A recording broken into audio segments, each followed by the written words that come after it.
I kind of got the gist about the De Louises. Yes. How did you guys even finish or go? Because, I mean, I can just imagine the entire cast being fallen over in laughter most of the time. Well, thankfully, Peter was directing the episode, and he was able to take Dad aside and say, "Come on, man, I need this. Will you settle down? Good, you know, there's a script, for God's sake." But I totally appreciated Dom's wit and, you know, kind of very cherubic, Crispy David style. I loved it. But yeah, it was kind of a chore to get through a take. I got a feeling that part of his improvisational style or his spontaneity was born of the fact that he probably can't memorize lines. Which is the technique that it's all in my book. I can help develop that. Anyway, it was a great experience. And Peter's an absolute. Has he come to these things? Has he ever been invited to one of these? He needs to be here. Oh yeah, you guys should get him out here. He's a very funny guy. And he also lost like 150 pounds a couple of years ago. Yeah. Well, he was a De Louise. And he was quite moribund. Is that the proper word? Yeah. Thank you. He was kind of doughy, and so he stopped eating fat stuff. Just ate these rolled up slabs of meat. They're just like raw, not raw, but jerky, roast beef, and they were just like a big, thick cigar worth of meat. And that's all he ate for the longest of time, and he dropped over a period of time at least 150 pounds, I'd say. So he's, of course, now he's muscle man, and just he goes posing and bragging about how great he looks. So now he's just a pain in the ass. But he looks good.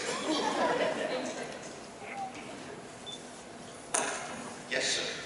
All right, I've got two really quick questions. The first one, I'm sure you can ask before, but I have to ask him because I don't know.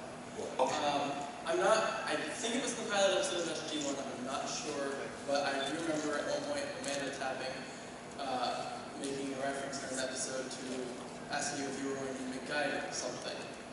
Was that the pilot? No. Yeah. But was that in the script, or was that something she came up with on her own? Oh, I found out later that they had talked about it. She had gotten clearance from, I guess, I forgot who directed that, but just to go off on a thing. She did. She's a very clever gal, as you probably all know, but she had a great wit about her, and we didn't know each other that well, wasn't it, kind of early on in the series? Yeah, and so I thought it was kind of dumb, because I didn't think about it. Okay, my second question is, and I'm not sure, you remember the mobile game that was made somewhat recently, Stargate Unleashed? They had you guys redoing your voice acting of the game. He did? Yeah. Where was I? Apparently you recorded your lines and didn't remember.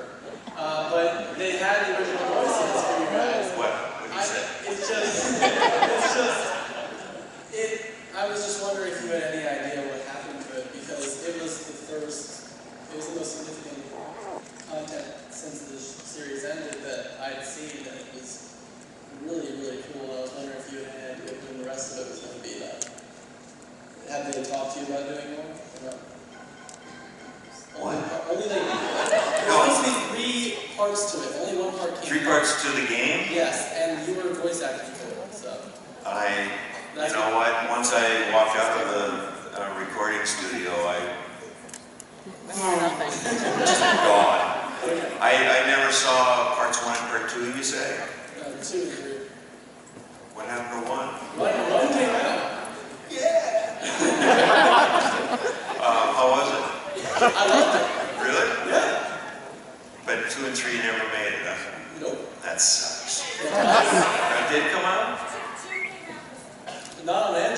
Tell him.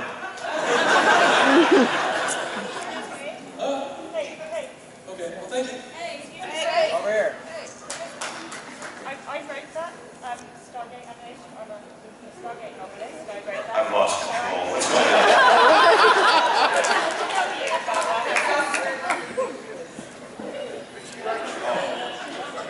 You guys get together later. You're the publisher? What happened to that game? I think you owe me money.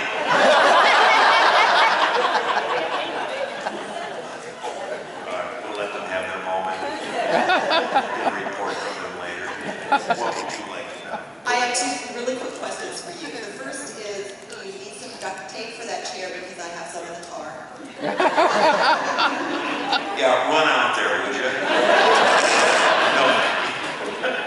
And the second you may have been asked before, but when you were playing MacGyver, it seemed like you were so much that character. I wondered how much of the character development that went on came from you and how much from the writers. I mean, did you have a lot of input into that character development?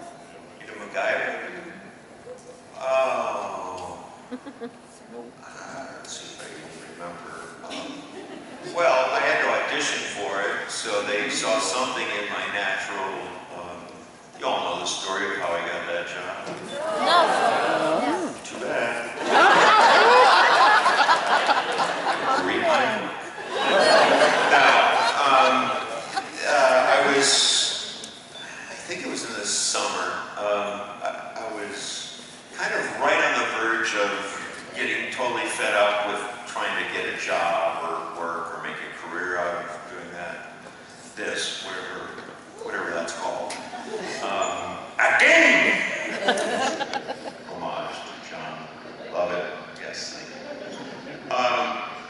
So I was out on at the time it was a Harley, but I have better taste these days. Actually, I'm older, not just older. Boy, there's some Harley guys in here. So I was out on my Harley Davidson and just going up and down the coast. We didn't have a helmet law then, so the locks were flying in the wind.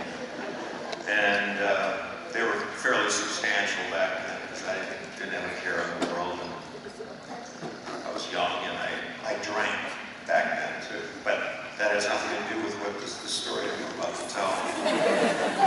I digress. So anyway, I got a call where I checked into my call. I called my agent back, and she said, "Listen, get over to Paramount right away. You know, you're auditioning for this character, this guy thing." And I almost didn't go because I was so far up the coast, having a great peaceful day, and just wanted to make an excuse, like, "Oh, my bike broke down," or something. But karma. I said, "Okay, I'll be responsible one last time before I quit the business and get on with being a bum." So I got over to Paramount. I met Henry Winkler, John Rich, and the producer, a couple of the writers. Good crowd. But I went in, and I'd been through hundreds of auditions, so I know what the process was. But after the initial meeting and all that, they asked me to read something for the rest of the audition for a little kid that was trying out as well. So I was kind of thought I was done with mine, and I was doing them a favor to read with them for this kid. But I had terrible eyesight, so I asked them if I could wear. Oh, this is all on that pamphlet, isn't it? No. What am I telling you again for? Tell us anyway. Yeah, okay. It's nice to hear it from you. Settle down. So I asked if I could use my glasses to read the script and do this audition. They all looked at each other. This is all being told to me by Henry later. They all kind of looked at each other around the room and all kind of started to smile and nod and relax a little bit because they said that they had found their guy. Anyone who is unpretentious enough to ask to wear a pair of glasses during an audition where you're supposed to look cool and, you know, all that, as Henry put it, guys have been coming in all day whose names were Chad, big belt buckles and socks in their pants and stuff like that. I was wearing my socks. Anyway, they were impressed just by that, my asking if I could wear my glasses, and as it turned out, it, you know, landed me the job. So don't give up. Wear your glasses anytime you're auditioning. But that's how that went. Thank you. Was that the question? Yeah. On MacGyver, when you were doing your sit down and read once, did you ever go to your writers and sit there and go, what are you thinking? How am I going to work? How am I supposed to make this plausible? And then you do on the show and it works. But have you ever sat there and questioned them? It's like, what are you thinking? No. Pretty much because I always felt that there was some possibility of true optimism in the day. I always thought that whatever they came up with, first, this is how they work. They would research just everything, every angle that occurred to them about a particular gag, we call it. And for instance, one of them was I was locked up somewhere and I had to get out. Go figure. That's the premise. So I was chained to something outside. I think that's what it was. Or it could have been inside chained. Anyway, I looked around and needed something, as MacGyver said, his voiceover, which we stopped doing after a while because they were ridiculous. There was a bicycle nearby, and I was looking for I needed a blowtorch. So I got this bicycle, and through the course of things, in the voiceover it said, you know, now you can make a blowtorch pretty easily if you've got a couple of tubes and your bike is made out of manganese. God's sake. What bike have you ever seen has been made out of magnesium? I guess it was, but absolutely absurd, but it worked. Thank you for bringing that reference up, because all my friends I've been trying to work that question in, that's the only episode I remember that stands out in my head, and I sometimes said, and thank you. Anytime. It was hilarious at the time. Not so funny now.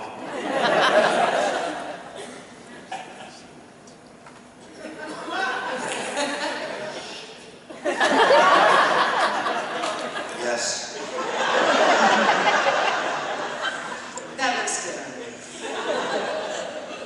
So after doing MacGyver, when you were home and you had to do, at-home things, did you ever take something that you had done on MacGyver and say, oh, if I do this, I can actually fix this in your own home? Not quite with that enthusiasm. But, yeah, to be honest with you, the whole concept, the whole philosophy behind the concept, the show is that it's a way of thinking, and I'd always thought that way in that you look at a problem and you think logically. Like I'm not very smart with like math or science or any of that kind of stuff. But I've always thought of logical ways to, like, if I didn't have a bike pump, what would, whatever. And I had to blow so hard on that too. Old joke. So I was always, there wasn't anything that came up that I, could readily utilize. like this morning, or no, last night, here we go, I should have brought it. You know those hot coffee tops? The plastic things that's got a little hole in it to read and stuff like that? No, not that. The little white plastic that goes on a paper cup kind of thing. Got a little hole in it and stuff. Well, in this hotel, I couldn't find a place to put my soap. Like there's no soap dishes, right? Did you do that too? Just take that, pop it off, put it on there, and it works. It's got the little hole to drain the, excess soap and water. Thank you. You're for sale in the lobby. But it's just like stuff like that happens that, that makes it, that works. But, yeah, so you're all doing stuff like that. Things are occurring to you to take care of the situation. Thank you. Sure. Hi, so I'm a disabled Air Force veteran with PTSD. What was it like working with the Air Force for Stargate? Well, first of all, we had a great relationship with them, and they were very grateful that we were respectful to rules and regs, and we tried to be as true to what the Air Force stood for and how they presented themselves with some latitude.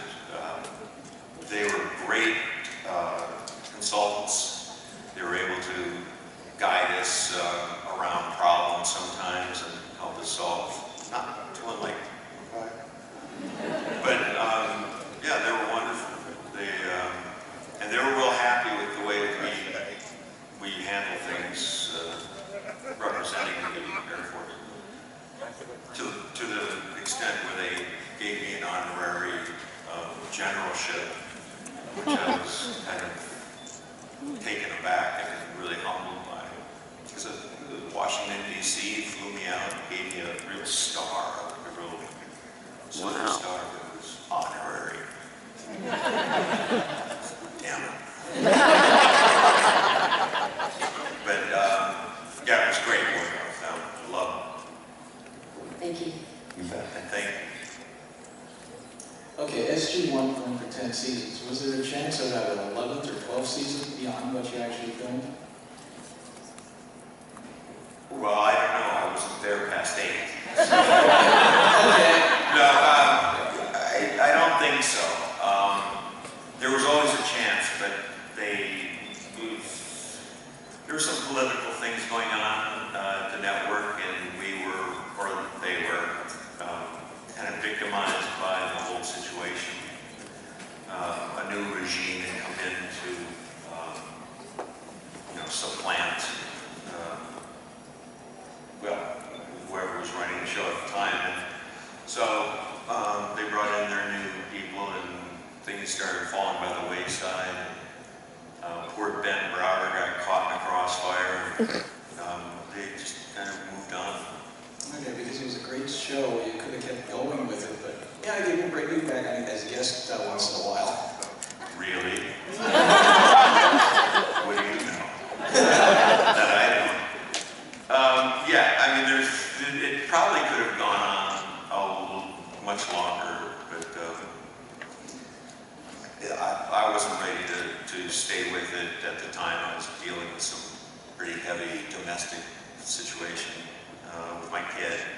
And then she took priority, and I had to leave after 8 years, so kind of lost touch for a while after that. If they would ever get around to doing a continuation of it, would you want to go back as General O'Neill? Oh, I'd like to go back as Teal.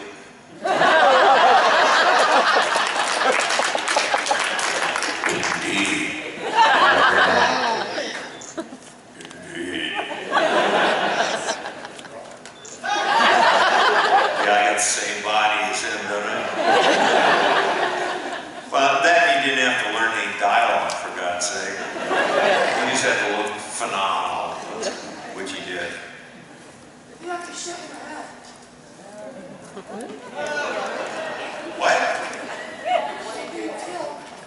Why, I have to shake my head? If I wait long enough, I'll go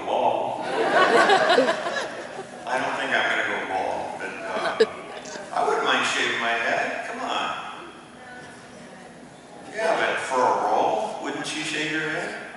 I'd shave my armpits for all. Again.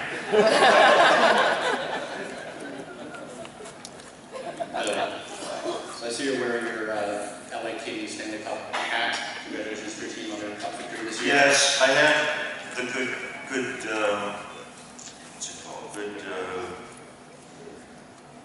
Not graces. Good taste. Not good fortune. Well, yeah, I had the good fortune to be supporting the Kings for about 35 years and finally get 2 Stanley Cups, count them 2 and 3 years.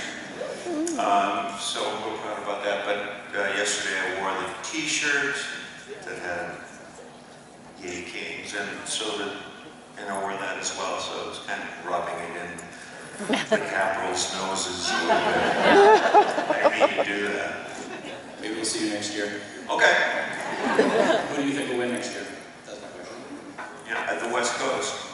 Sorry, they look all 3 teams that you can really count on. Looks strong this year. You're all hockey fans, right? Yeah. Really? Nice. Am I living on the wrong coast? One big hockey fan. 2, come on. 3 years. Is that the West Coast? Yeah, how long have they been around, comparatively? Back when there were like 6 teams, come on. No, but that's true. Thank you. You bet. I actually honestly think the Kings have another shot at it. Yeah, 3-peat in 4 years. Come on. Do you have any current projects going on? And if specifically not, are there any things that you kind of had on the back burner that you'd like to pull forward? Well, right now, I'm working on raising a 16-year-old daughter. My situation back